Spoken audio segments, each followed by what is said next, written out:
one of the first subpoenas we need to issue is Hunter Biden and his laptop to get to the bottom of this. I want to know who the big guy is. I want to know who was raking in the millions of dollars. Joe Biden's denied any of this, and yet these text messages and emails every week, it seems like it is a real issue. It shows that there is potential corruption there. We ought to get to the bottom of it. Well, that was Congresswoman Nancy Mace calling for a congressional investigation into Hunter Biden's text messages, which may implicate the entire Biden family.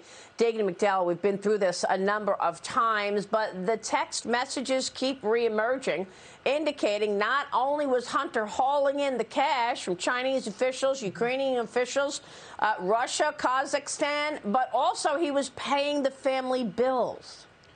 Right. Supporting his dad with the money that he was making by selling the Biden name and trading on it and influence peddling, among other things.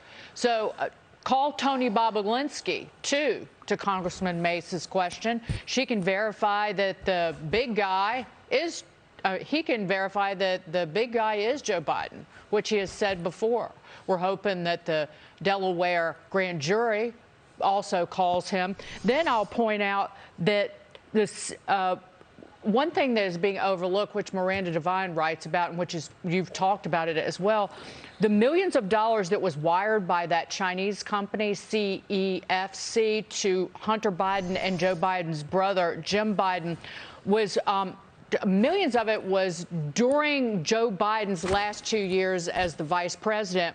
And some of it also went in two wires, $6 million to Rob Walker, a trusted Biden friend, and Betsy Massey Walker, who was Jill Biden's assistant when she was the second lady.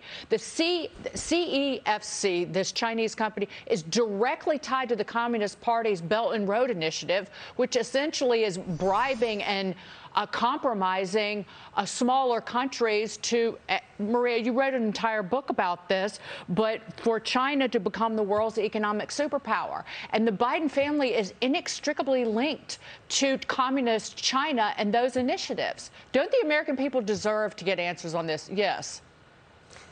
And how shameful is it that this influencing peddling story is only on Fox and Fox Business? I mean, you don't see anybody covering it. I mean, aside from a few, of course, the New York Post and the Washington Examiner. But I'm talking about the mainstream.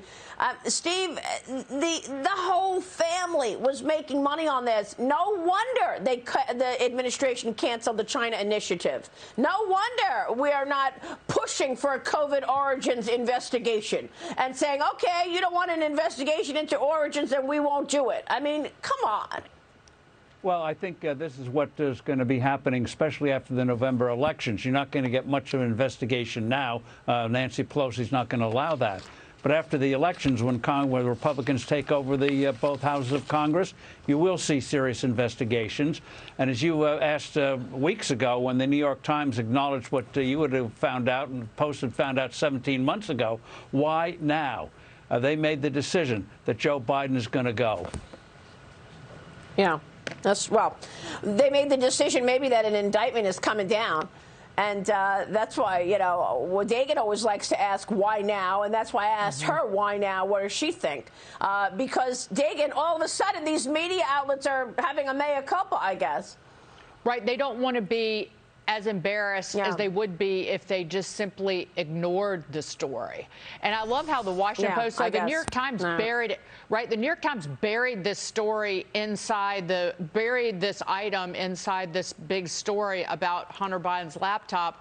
And the Washington Post was acting like, oh, this great revelation that we've, done the check-in and then we've verified that this is Hunter's laptop. How about calling out the Biden administration, which keeps denying that in recent days, they've said the president stands by his statement that Hunter never got any money from China and Joe Biden never knew anything about Hunter's business dealings. But Hunter was footing the bill for all, the upkeep on the house in Delaware.